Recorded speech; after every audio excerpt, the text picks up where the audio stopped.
Bhagavad Yajna, the satsang, Bhagavatam. Bhagavatam means, literally, the devotee of the Lord singing about the glories of the Lord. That is the meaning of the word Bhagavatam. When the Lord speaks himself, that is called as Bhagwat. Bhagavat. Like Bhagavad Gita. In Bhagavad Gita, Bhagavan Shri Krishna himself is speaking. In the Bhagavad Puran, the devotee of the Lord is speaking, but he is speaking about the Lord. In both cases, the subject matter is the Lord, Bhagavan only. The subject matter which is spoken about is Bhagavan. But in one case, Bhagavan is speaking about his nature, his glory, his greatness. So that is called as Bhagavat. But when the devotee speaks about the Lord's greatness, the Lord's nature, the Lord's Mahima, His glory, His Vibhuti, that time it is called as Bhagavat. There's a difference. So you have to be careful when you are saying the word also. The names. Bhagavad Gita and Bhagavad Puran. So now what is Bhagavad Puran? Well, it is a veritable mine, a storehouse of all the glories and stories and leela and play and drama and manifestations of Bhagavan. In any conceivable form you can think about, and any conceivable story, philosophical principle, ethical and moral code, anything you can think along the lines of metaphysics, epistemology, everything is there in this Bhagavad Puran. In fact, if you go through Bhagavad Puran well, you will see that Tulsidas Ji in his Ramayana also drew extensively from this Bhagavad Puran. Extensively he drew out from Bhagavad Puran to compose his Ramcharitmanas. And if you could study this Bhagavad Puran in one lifetime and finish everything, you have to be a superman.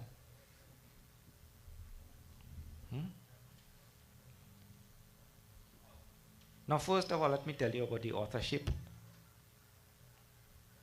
how it came about and all that. It is said that Bhagwan, Ved Vyas, when he finished, well, he did a number of things. Let me tell you all things which Ved Vyas ji did. One is, Ved Vyas ji got all the Vedas together and he compiled them. He didn't create them. Some pieces were here, pieces were there, and he put them all together. And this belongs to Rig Veda, this belongs to Yajur Veda, Sama Veda, Tharva Veda. Like that, he told which parts belong to where. He compiled them. That was the first work. Then, when Bhagavan Shri Krishna was giving this whole Gita to Arjuna, Ved Vyas was listening in on the conversation. Not eavesdropping. He took permission first. So it was not eavesdropping. Eavesdropping is when you don't take permission, So anyway, he was listening in. And so he documented what Lord Krishna was telling to Arjuna. Then he composed the whole Mahabharata. Then Ved Vyas collected all the Puranas that were existing and he compiled them also. All Puranas that were existing, he compiled. So there's a difference between compilation and composition. Some of them he composed, some he compiled only because they were existing already. Then, in the last now, Ved Vyas ji wrote the Brahma Sutras. He composed the Brahma Sutras. What is Brahma Sutras? Brahma Sutras are the most esoteric philosophical aphorisms you could find in the world. In 2 words, he will pack all of the philosophical tradition, and you have to sit down and watch the 2 words now and study each letter and try to figure out what he put in there. They call it Brahma Sutras.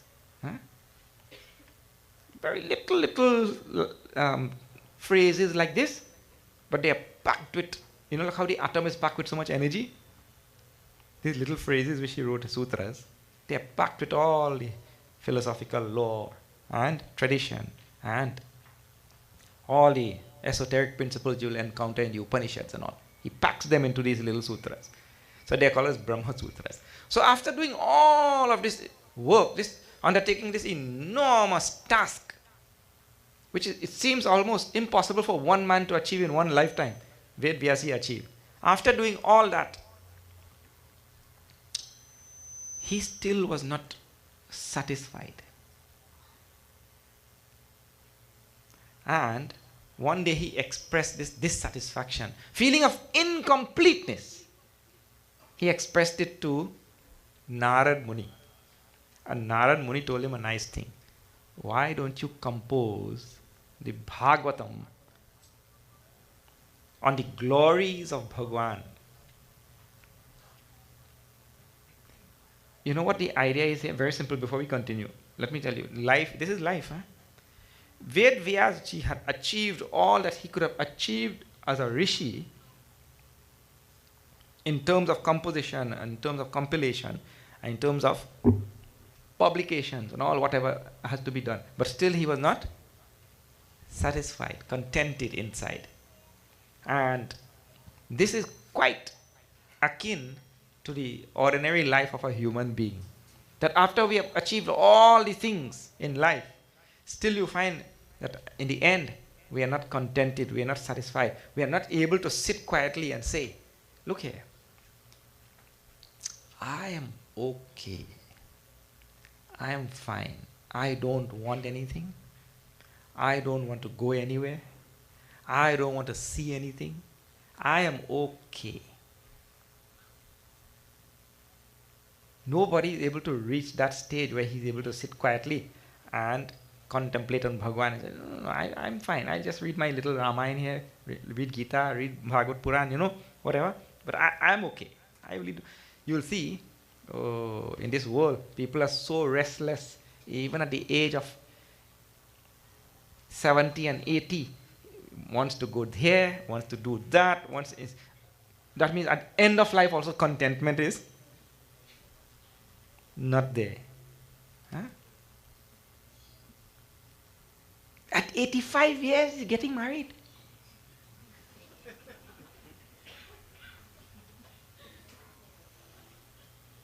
The contentment is not there. Huh? One old man met in a some gathering like this, Old man. He met an equally old lady. When he looked at her like that, it would be good if she marries me, So after a little while, he mustered up the courage and he went and he told, will you marry me? She said, yes. Both of them in their 80s. She said, yes, I'll marry you. So he became so happy, he started to dance and everything. And dancing, he went home in that joy and happiness. When he reached home now, he forgot whether she said yes or no.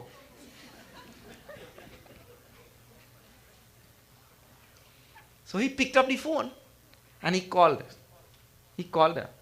He said, I asked you to get married to me, but I forgot whether you said yes or no. She said, hey, I said yes. But it's a good thing you called because I forgot who I told.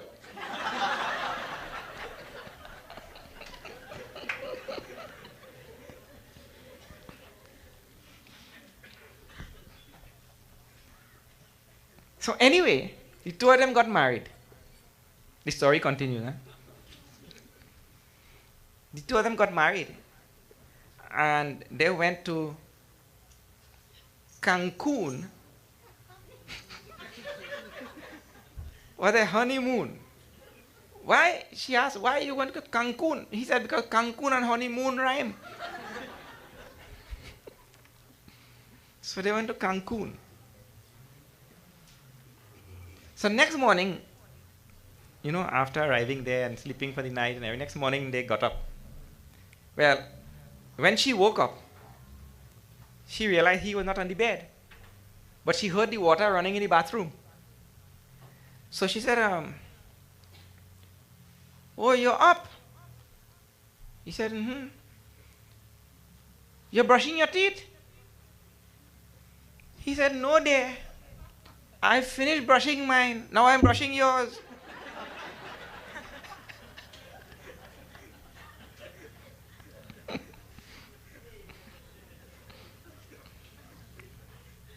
I'm telling you all of this because I'm telling the species. I'm talking about the entire species. The entire species does not know what is contentment. And Bhagwan throughout the scriptures talks about contentment. Santushto satatam yogi yatatma dhrira nischaya. So many places. Santushto yena kena chit. Santushtaha.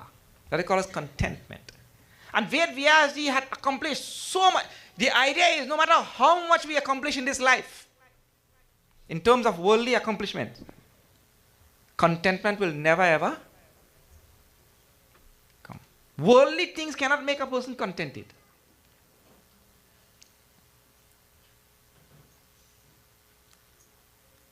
Narad Muni told, you compose the Bhagavatam on the glories of Bhagwan Sri Ram, and when you do that, you will develop in your heart intense love for the Lord. Bhagavat Bhakti, Bhagavat Prem. When that thing is achieved, all contentment will come. Until this, the idea is, all the worldly things which we achieve will never bring contentment. Until we have developed devotion for the Lord, and we have really merged our heart in the Lord's heart, contentment will not come. And so, Ved Vyas sat down and composed this Bhagavad Puran on the glories and stories and greatness of Bhagwan Mahavishnu, and his incarnations, Lord Krishna and Rama. In Bhagavad Puran, Ramayana is there also. The whole story of Ramayana is told in Bhagavad Puran. So, after composing, Ved Vyas said, oh, our krita kritya bhayam, like Hanumanji says when he sees Sita Maya. Now I have become fulfilled, contented. I've achieved everything that there is to achieve. So, we may run here, run there, try to get this, try to get that, try to achieve this and achieve that and accomplish this and accomplish that and see this and see that and acquire and aggrandize and hoard. But contentment and joy and peace of the heart will never ever come. That is the first lesson there in the beginning itself, without getting into Bhagavad Puran itself. Now, I told you, he composed this Bhagavad Puran on the glories of the Lord, all the leelas of Bhagwan. And how the story started, let me tell you. When he composed, he told this Bhagavad Puran to his son Shukadev. Ved Vyas had a little son by the name of Shukadev. It is said that fellow was born when he was 12 years old. We are born when we are 9 months old, right? It is said Shukadev was born after 12 years. And when he was born, he walked away from home. Because he was born realized. He left home and went away. While in the womb, his father taught him the whole Bhagavad Puran. So he came out knowing it. And in the kingdom in which he roamed, there was a great king by the name of Pariksit Maharaj. Pariksit was the grandson of Arjuna.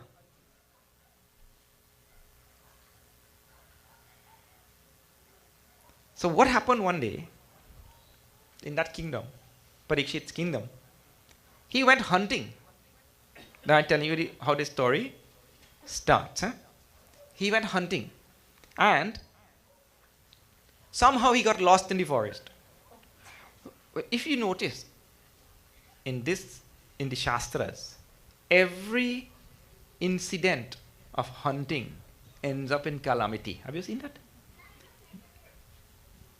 Every occasion of hunting ends up in disaster. You look at that, you will see. Dasharathji went hunting. Then what happened? He killed that poor young boy, isn't it? And for that only he had to also die. Now the Pariksit also is going hunting. Pratap Bhanu also went hunting. Same thing. Huh? You know that story. Say, you read every incident in the story in the scriptures like this, you will see. The hunting ends up in disaster. In Trinidad and Tobago, it has ended up in the extinction of all the animals. And there are consequences. The consequences may not come the same time, but there are consequences. But anyway, now Pariksit Maharaj got lost in the forest. And he came upon an ashram after many days of hunger and thirst. He came upon a little ashram. And there, a rishi was sitting like this. Samika Rishi, he was sitting in meditation, in samadhi. Deep absorption, totally oblivious of the world around him. So Pariksit Maharaj tried to address him, telling him, I am hungry and I am thirsty and I want some food and water. But that Rishi, unmoved. So, the king got a little bit incensed, a little bit angry. And there's another thing, you see. You mean to say, I am king. Right? I am the king. And not only is the subject supposed to treat the king, but the subject is also supposed to bow down before the king. But here's a rishi. Here's a rishi. And Pariksit Maharaj allowed his hunger and his thirst to get the better of his judgment, whereby he was taught in scriptures that the king also has to bow before a rishi. The king also has to bow before a rishi. Because rishi is rishi after all. In fact, the kings take advice from rishis. But sometimes, I know many people when they are hungry, they get jittery. Many people when they are hungry, they get jittery. Or if they are thirsty, they get jittery. And they become impatient and all. Where is my food? And one man came home. And he was hungry and everything. And he told his wife, quickly, give me some tea. And because he was jittery already, his wife gave the tea fast. And he tasted it. And he said, what type of tea is this thing? How many times I told you must put sugar in there? The wife said, there is sugar. He said, what do you mean there is sugar? She said, there is sugar at the bottom, please do it. But when he's jittery, the person who wants that thing, he cannot think properly. He loses all patience and everything. So here, this Pariksit Maharaj allowed his hunger and thirst to overtake him. And this is very, very significant, Because we are supposed to be the masters of our mind, not the mind our masters. But we allow that thing to turn upside down. And in that anger which arose in his heart, unable to control his anger, and unable to control the feeling of having been slighted by the rishi, which of course was not true. The feeling of being slighted by the rishi was something in his own mind. The rishi was oblivious of his presence also. He took up a dead snake which was lying by with the tip of his arrow, and he put it around the rishi's neck. Now this rishi had a young son who was playing down near the river with his friends. And another friend came and threw a pikong on this young son of the rishi. What is the pikong? But your father is pretending to be Lord Shiva.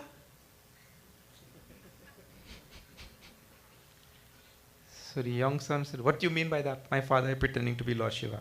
He said, yes. Now he's wearing snakes around his neck. He's Lord Shiva or what?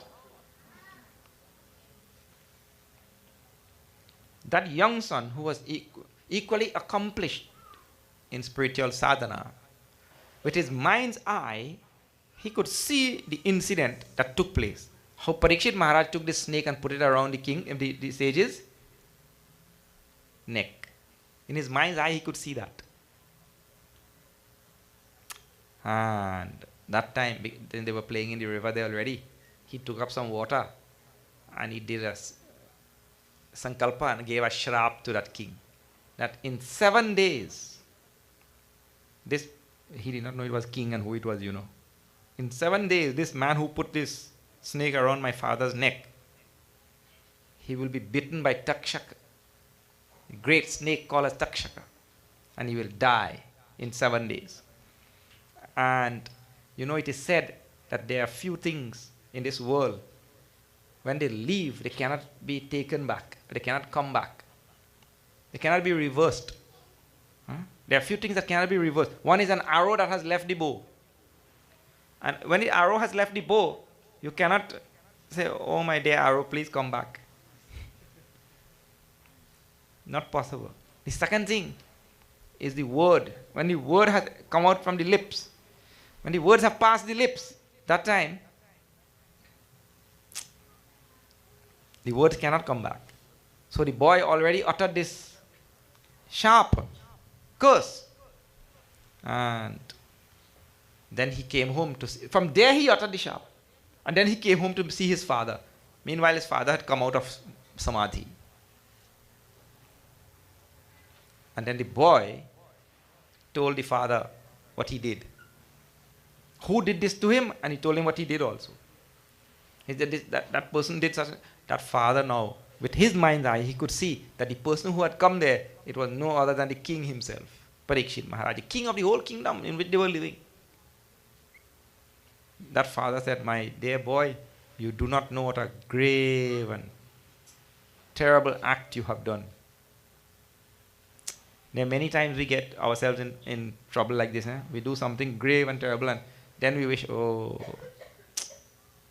I wish I had not done. But there are consequences for things. Anyway, the father told his son, now go quickly to the palace and you inform the king about this sharp which you have given so that he can do something. In 7 days he has to die. So the message was sent there quickly to the king's palace. Pariksit Maharaj heard this. It struck him like a thunderbolt, In 7 days you go. I tell you, 7 days, if you hear in 7 weeks you have to go, still it will strike you like a thunderbolt. What to talk of 7 days? Pariksit Maharaj quickly gave the kingdom, immediately gave the kingdom to capable hands, and he left on the advice of the rishis. He left and he went in search of Shukadev, the same Shukadev I am telling you now, who is the son of Ved Vyas, who heard the whole Bhagwat Puran while he was in the womb. He went in search of Shukadev and he met him on Ganga Par, on the banks of Ganga. And he told him his predicament, quandary. Please do something quickly. Please teach me the Bhagavatam in these 7 days so that I will get moksha before Takshak comes. Well, this Shukadev, it is said, he never used to stay in any one place for more than 5 or 6 hours. He never used to stay in one place. He was a roving saint, Parivrajaka saint. So Shukadev, even though he was in the habit of roaming everywhere, he promised that he'll stay there and he will now teach this whole Bhagavad Puran to Pariksit Maharaj. Now, everybody heard for the first time in his life, Shukadev Maharaj is going to sit there and teach this whole Bhagavad Puran, which nobody had ever done before. So that news spread, and so many saints and sages and all, they all came there, and all birds and animals there and everything came there to listen. Bhagavad Puran from Shukadev. And in that crowd, there was one Suta, Sutaji, another Rishi, Sutaji. He was present and he heard the whole Bhagavatam from Shukadev being taught to Pariksit Maharaj.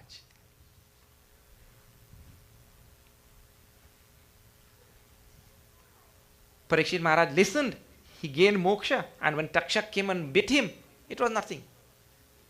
It was just the body dropping, because the one who was inside, he was already free. He merged with Bhagwan.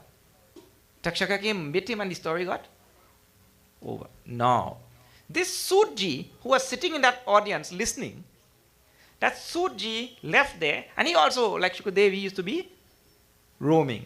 And one day he came, a long time after, long time after, he came to a place called as Naimisharanya, a forest. And in that Naimisharanya, there were so many sages doing tapas. And they heard that this Sutji was coming. And they heard also that this Sutji was so fortunate, he heard Bhagavad Puran from the lips of Shukadev ji himself, the son of Ved Vyas. So they all fell on the feet of Sutji, and they told all the sages of Naimisharanya now, please, you tell us this Bhagavad Puran. Relate this Bhagavad Puran to us. Let us also be blessed. We heard that you heard. And Sutji is now relating the whole Bhagavad Puran to all of these sages of Naimisharanya. And that is the present Bhagavad Puran which we have. This Bhagavad Puran, therefore, is being told by the rishis. I'm told to the rishis by Sutji. Sutji was told this Bhagavad Puran by Shukadev. Shukadev was told this Bhagavad Puran by his father, Ved Vyas ji. So, what number are we in line? Ved Vyas, 1. Shukadev, 2. Sutji, 3. All the rishis who he was telling, 4. And they documented it. And we are 15 line. We are hearing what did the rishis document it. 15 line. So this is how the Bhagavad Puran came down to us today. So now, I told you, in the Bhagavad Puran, there are so many countless stories and episodes and historical events and so many things, all relating to Bhagwan. Well, Bhagwan Shri Krishna and his birth and all the Rakshasas which he removed. And the first being who, you know? Putana. Rakshasi. First he removed that. Putana. Then so many others after that. And finally, Kansa. The great Kansa. Now, in this Bhagavad Puran, there is one great story. And in my estimation of studying all of these Shastras for so many years, I'm telling that this has to be the greatest story that human civilization has ever seen. That is called the story of Samudra Manthan. Samudra Manthan. I have not seen a story in which is packed every possible philosophical teaching of our scripture into one, as is done in this Samudra Manthan. Therefore, I am thinking that this Samudra Manthan I will take in this Yajna. So we will start this thing today itself. Now let me tell you what is Samudra Manthan. Samudra Manthan is the churning of the milky ocean. And I will tell you the greatness of this story just now. But there is this great story where the Asuras and the Devatas together, they joined and they used Vasuki as a snake and they churned the Milky Ocean. And so many things came out from the Milky Ocean. Now it sounds, and if you read Western authors, interpreting these Shastras, they will call this thing as Hindu mythology. That is the name they give. Huh? But let me tell you something. Anytime a person cannot understand something, they call it mythology.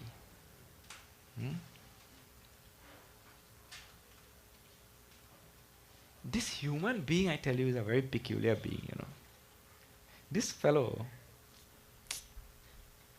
when his intellect cannot reach a certain place, he either denies the existence of that thing, or he denies the reality of the thing, or he attributes to himself some sort of delusion which makes that thing false. He tries to falsify that thing. But the universe in which we live, or the universe which we experience in front of our eyes, this universe is but an insignificant, minuscule, infinitesimal speck of the universe that actually exists. The size of the Lord is what? The Lord is infinite, isn't it? Anadi Ananta Bhagavan. The Lord is beginningless and endless. Anadi Ananta. Infinite in every possible regard that you can ever conceptualize in your mind. The Lord is infinite in this way. And our world, this little earth that we are living in, or living on, this little earth is a speck in an infinite universe. A speck which does not even fit here. And then when we see things in the Shastras and all, we call it as mythology. And what do we know about this world? About this universe?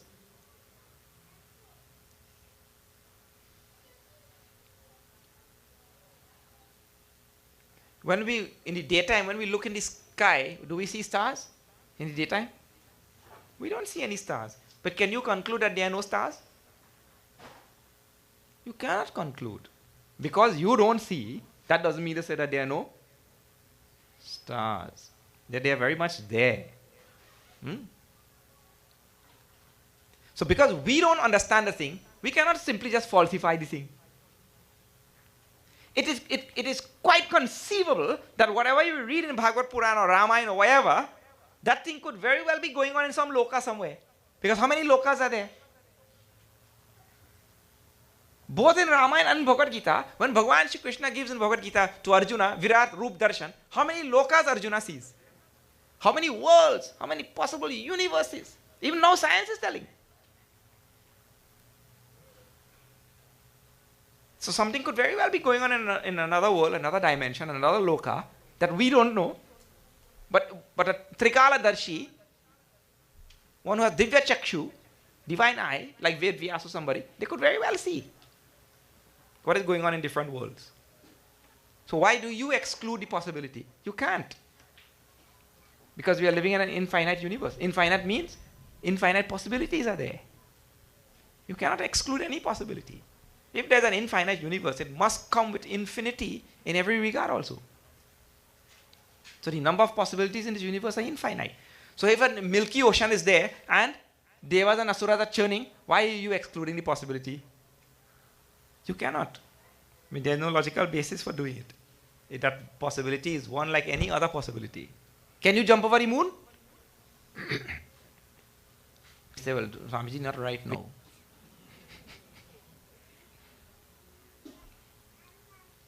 But you cannot exclude the possibility.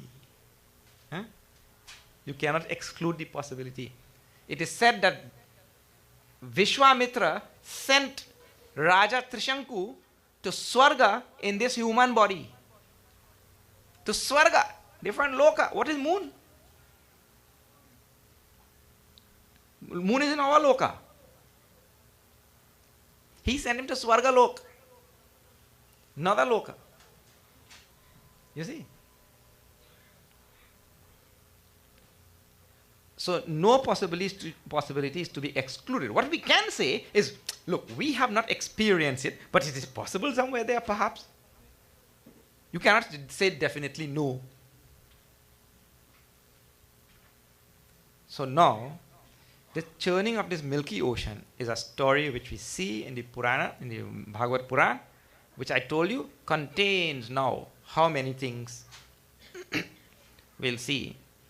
When they churn, many things come out. And the very same way, when we go through this story now, so many things will come out. Now I have to tell you how the story starts. I'm telling you story after story. Now I'll have to tell you how the story starts. And in all of these stories, there are so many lessons for us. Now see one by one. The great sage, Durvasa Muni. Durvasa Muni is known throughout the Shastras and he is known for his great anger. Durvasa Muni is known for his great anger. That fellow gets angry at the drop of a pin. If a pin drops, he gets angry. So this great Rishi, people say, Swamiji, Rishis also get angry? I mean, what type of Rishi he is?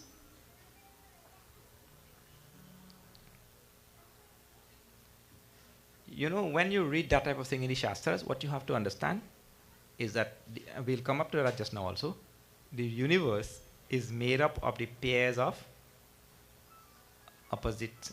You're living in a universe that is made up of pairs of opposite. So if you get rishis that are very nice and loving and kind, you will also get rishis that are very angry and upset all the time. You will have both.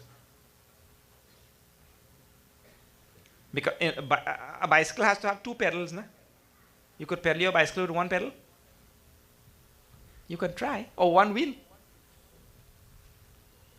The world is like that. It is bipolar as though. Anyway. So now, Durvasa Muni was going to Swarga. He was on his way to Swarga. I'll tell you what is the meaning of his name. Durvasa, his name is Durvasa. Durvasa means two things here, two meanings are there. One is that person who is really difficult to live with. I'm pulling some cord some places now.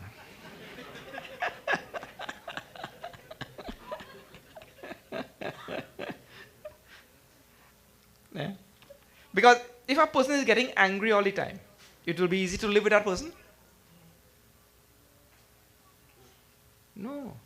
His name is Durvasa, means very difficult man to live with. I mean, he cannot live with anybody, nor could anybody live with him. Somebody will have to go. He's called as Durvasa. But that's not a nice meaning of the name, isn't it? The other meaning of the name is also not nice. The second meaning of the name Durvasa is he who has a Durgandha. Durgandha means bad smell. But let me tell you something. Anybody who is getting angry all the time, they will certainly have a bad smell.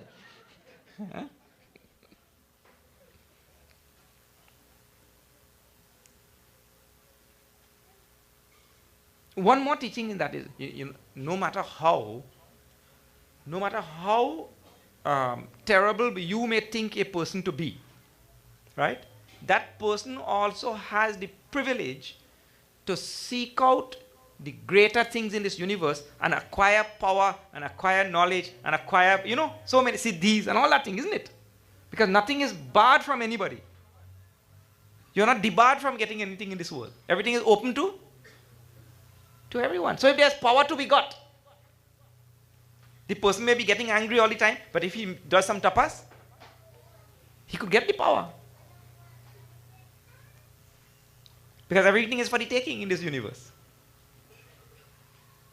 But anyway, this is the meaning of his name, Durvasa. Anyway, Durvasa now was going to Swarga. And on the way, an Apsara gave him a most beautiful and scented mala, garland. And Durvasa was very happy. When he got to Swarga, there the king of Swarga, his name is Indra, Indradev. He met Indra on the way. Indra was riding on his white elephant called as Airavata. Indra's elephant is called as Airavata. He was going. So Durvasa took this very beautiful and scented mala and he gave it to Indradev on his elephant. And Indradev, just by a slay of hand, took the mala and he threw it like that on Airavata's tusk. You know the two tusks coming out like this? He threw it on one of Airavata's tusk. Now, that mala was so scented, it started attracting all bees and insects and all that kind of thing there. And they started flying inside the elephant's eye and all sorts of things. That elephant got agitated and angry, and the elephant took his trunk and took out that mala and put it under his feet and crushed it, and then again took the trunk and flung that mala some distance away. No. Durvasa Muni saw this thing. Well, it doesn't take much to get him angry, I told you, na. Durvasa Muni saw this elephant crush this, and he thought this was the impertinence of the king, isn't it? This was the impertinence of the king. He took the mala and just by slay of hand like that, but he slighted me. Well, I gave him such a valuable mala, so scented and so beautiful, given by the Apsaras also, and then he just threw it on the elephant's tusk like that. What is this? That Durvasa got so angry, he gave a sharp to this Indra and all the Devatas. And what is that sharp? That from today, in Swarga there is no old age and no disease, no sickness, no nothing, From today, all the Devatas will start becoming old and they will start getting all sorts of diseases and everything, just like people on earth. Now what a terrible sharp also. Immediately Indra started seeing grey hairs. Because there is no grey hair. There is no beauty salon. Because there is no grey hair. But you don't have to go and dye anything. Everybody's hair is black.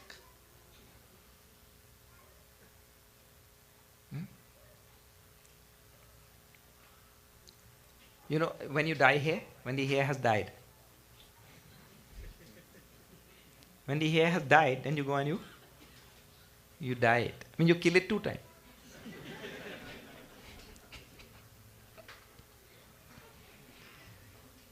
And I love this world in which we are living, We live in such a wonderful sansar world.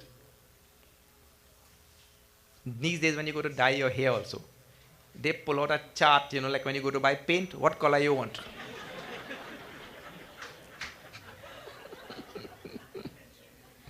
You can get shrieks also, isn't it? Different colors and all. Some people dye their moustache also. All different. You see? Real style. Nowadays you could have real style, So anyway, Indra started seeing grey. Yes. And wrinkles started coming. So the asuras who were there, they realized that Indra started becoming old because the sharp was given to the Devatas, not to the Asuras. Asuras and Devatas, Oh, Bapre, I have to tell you another story now. I just want to tell you quickly.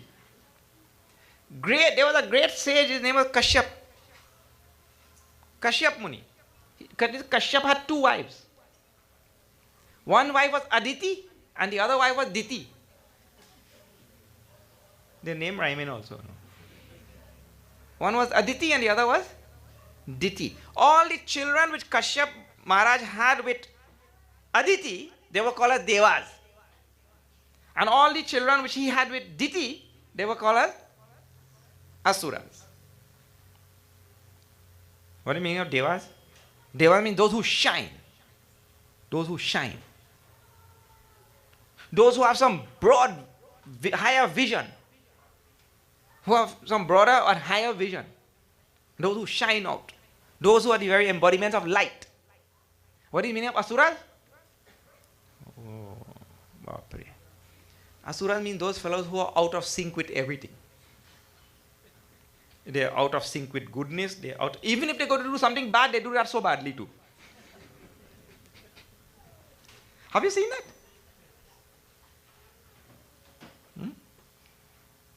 They do the bad things also badly.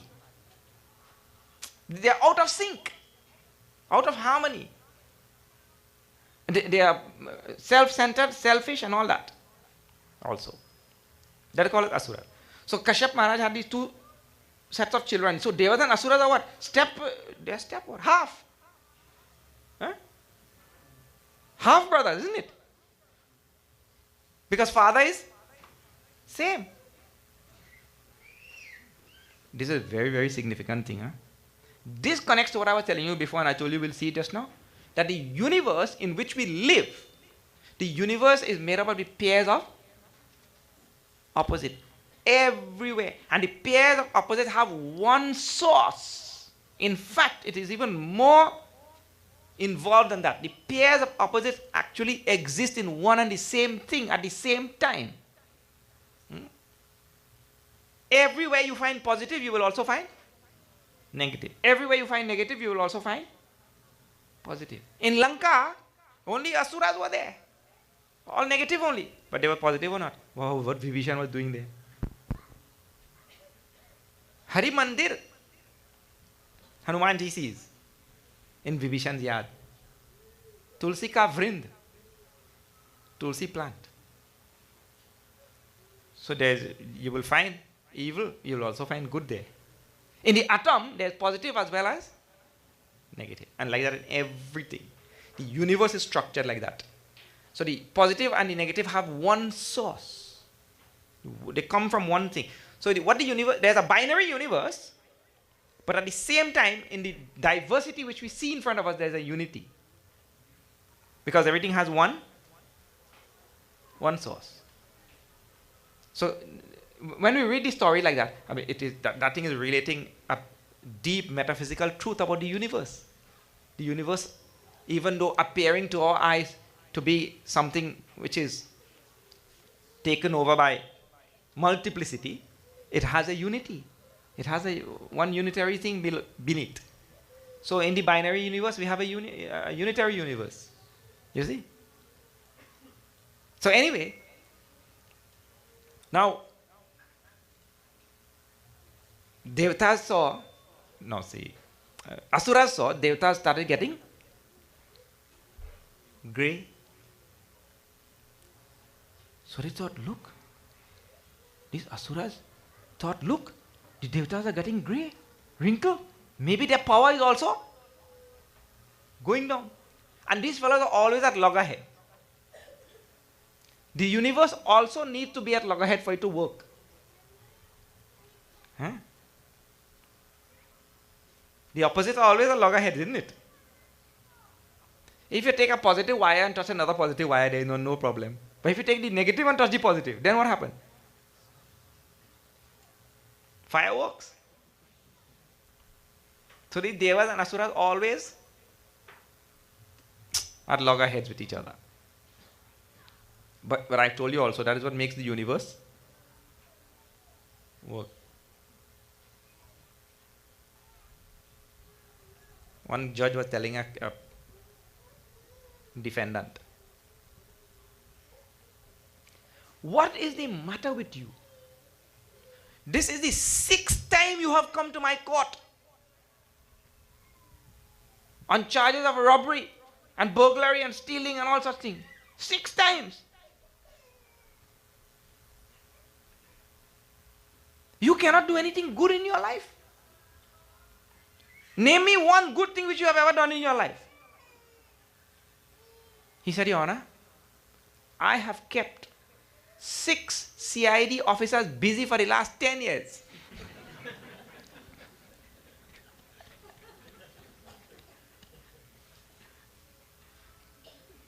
It means to say, if there were no robbers and thieves, there would be no officers. Where they'll get their living from.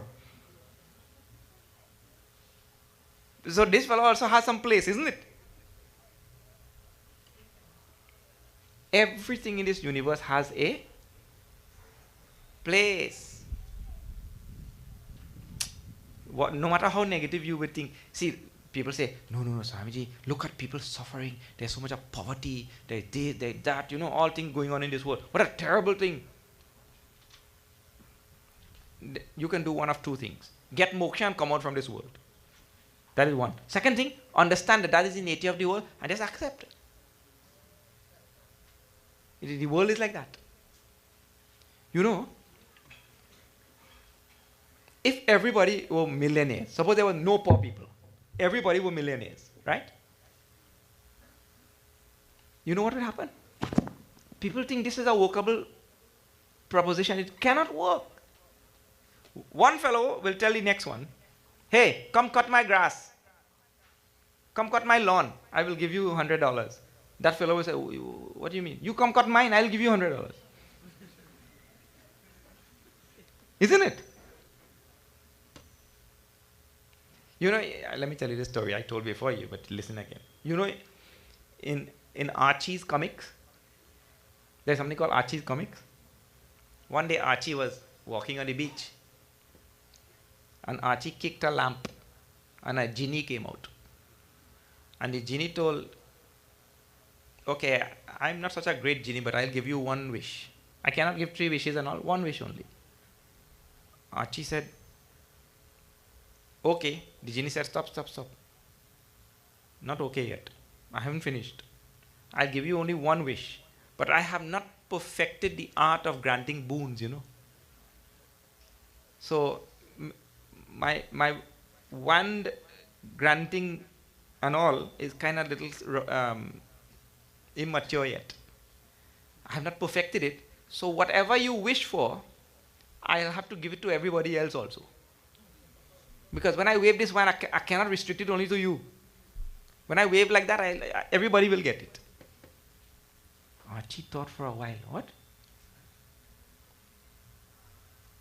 I said, ठीक है, no problem. I don't care if everybody gets it. You make me a millionaire. So the genie said, but you remember, everybody else will become millionaire also, He said, no problem. What is it? So that genie waved his wand like that, alakazam, abracadabra, fufu, whatever he said. Then Archie became a millionaire.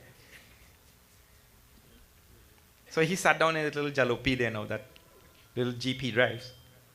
And he thought, I know I'm a millionaire, What am I doing here? I'm just hanging out in my local beach. Here. What local beach? I will go to Hawaii. Hawaii. So he drove his jalopy now to the gas station, which was next door, nearby. When he went to the gas station, he said, fill it up.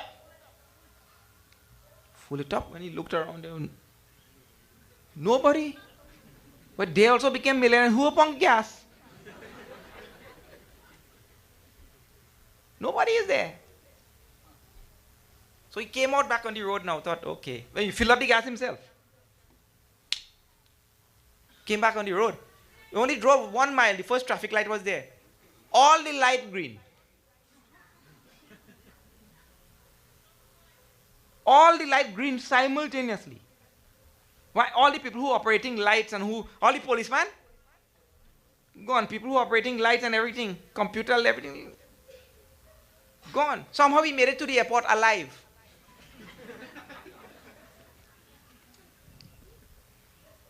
Because all of them became millionaires. Who are we going to check you in at the counter? If I am a millionaire, I stand behind a counter and take abuses from passengers. People like that, They go there and the poor people behind the counter really don't know anything, but they have to take all the abuse. The airline itself messed up and they take the abuse. So somehow you reach there. There are no people behind the counter, all pilots gone, everybody gone. You see, if everybody becomes millionaire, what happens? Everything shuts down.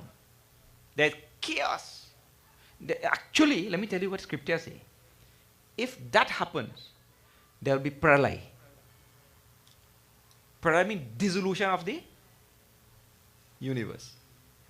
So the imbalance wherein the pairs of opposites are clearly visible, where there is affluence and where there is poverty, where there is in the world hot and cold, right and wrong, good and bad, all the things which we know in the pairs of opposite.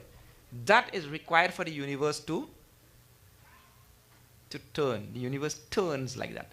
Only problem is we have to keep that balance. Sometimes the evil gets more than the good. Both have to be there. But sometimes the evil gets more than the good. Then when Bhagavan says, Yada yata hi dharmasya glanir bharata abhyuthanam dharmasya tadatmanam srijamyaham. That time when the evil gets too much more than the good, it becomes unbearable. He says, I take avatar. So the Devas and Asuras represent these pairs of opposite. And you see they are always at loggerheads. So the Asuras realize that the Devas are becoming weaker and weaker and weaker. Maybe now is the right time to attack. And the Asuras unleashed a lethal and deadly attack on these Devatas. And they ran helter-skelter everywhere, beaten so many, killed also.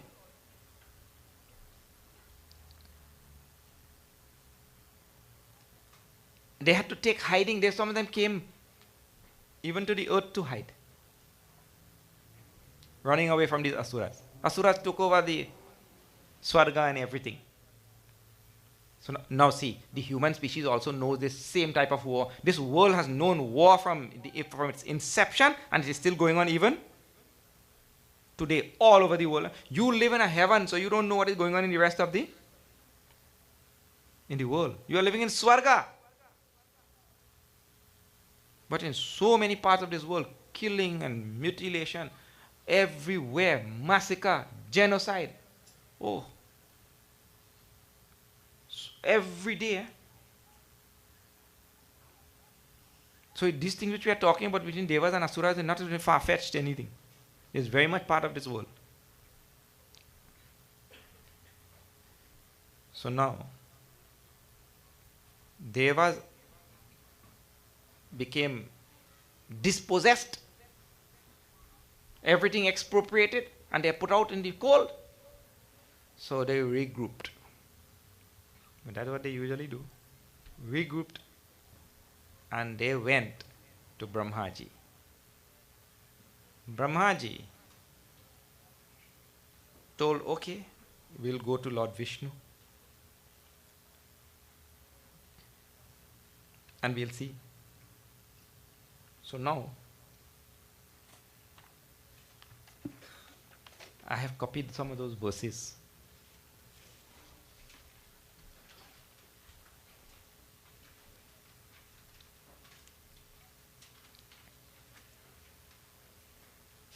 This is the portion now where Pariksit Maharaj asked directly to our Shukadev, or the son of Ved Vyas. And he tells, Shri Raja Uvacha. Shri Raja Uvacha you will see there, about the second line or third line. Now, these students are here. They can also, those who have the sheet in front of them can repeat these lines. These are direct Sanskrit verses, no, not translation. Direct Sanskrit verses from the Bhagavatam. Pariksit Maharaj is speaking to Shukadev. Yatha Bhagavata Brahman Matita Kshira Sagaraha Yadartham Va Yataschadrim Dadharam Bucharatmana Yathamritam Suray Praptam Kim Chan Yadabhavat Tataha Etad Bhagavata Karma Vadasva Padamadbhutam Vadasva Paramadbhutam Tvaya Sankatyamanena Tvaya Sankatyamanena Mahimna Satvatam Patehe Mahimnam Sattvatam Pate Nati Tripyati Me Chittam Nati Tripyati Me Chittam Suchiram Tapatapitam. Suchiram Tapitapitam. Shukadev says a very nice thing too. Our Pariksit Maharaj says a very nice thing to Shukadev. He says, my dear Shukadev, my dear sage, Suchiram Tapitapitam. For a very long time, I have burnt and suffered in this samsara, lifetime after lifetime after lifetime. Suchiram. Suchiram means for a long time. Chiram itself means long. Suchiram? Oh, Vapre. It means lifetime after lifetime. We have come, taken birth again and again. Some people say, Swamiji, I don't believe in this. Taken birth again. I don't believe in reincarnation. We say that is okay. Don't believe. In this lifetime you don't believe. Next lifetime you will believe. No problem. We could wait. Bhagavan Shri Krishna himself tells in Bhagavad Gita that he has had count Bahuni and Mani. I have had countless births. Tavacha Arjuna. You also have had countless births. So the person who doesn't believe, he feels that Bhagavan also is telling untruth. But that is very bad, you know. If I feel that the Lord himself doesn't know, kya baat hai? That means I know. That is the height of Abhiman actually. Ego. So, the king now, Pariksit Maharaj is telling to Shukadev, for too many lifetimes I have suffered, and now look at my predicament now. In 7 days I have to go.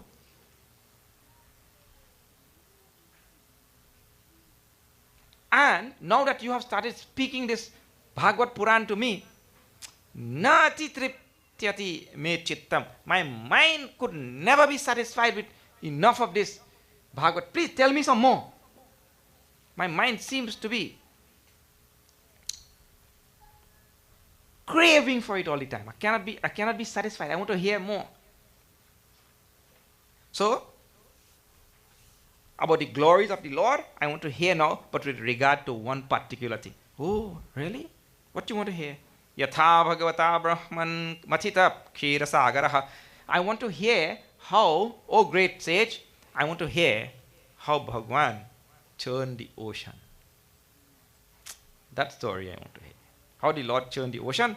Yaratham va yataha cha adrim dadhamya dadharambu ambu charatmana. How he supported the mountain on the back of the turtle. How he supported this mountain on the back of the turtle, and how he churned this ocean, and all the things that are connected with that. Yathamritam suraihi praptam, and how the devatas got the amrit. Kimcha anyat abhavat tataha, and what else, other things came out from that ocean, and what other things happened. I want to know. Etad bhagavataha karma, this great karma of the Lord.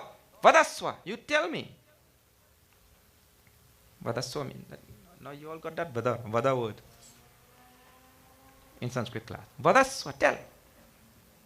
Paramadbhutam, these great stories and mahima of the Lord. Mahimna is given here also. The greatness of the Lord as he acted in this episode. I want to hear from you now. Oh Shukadev Maharaj, please tell me this. Then Shukadev Uvacha, the next verse now. Shukadev told. You see, Tulsidas ji also tells about this. Our heirs should thirst to hear Bhagavat Katha. Our heirs should be thirsting to hear the Katha of the Lord only. What our heirs thirst to hear, you know? Oh, wow. Who won the chutney show? Oh, we want to know. Huh? Super Blue beat Marshall Montano?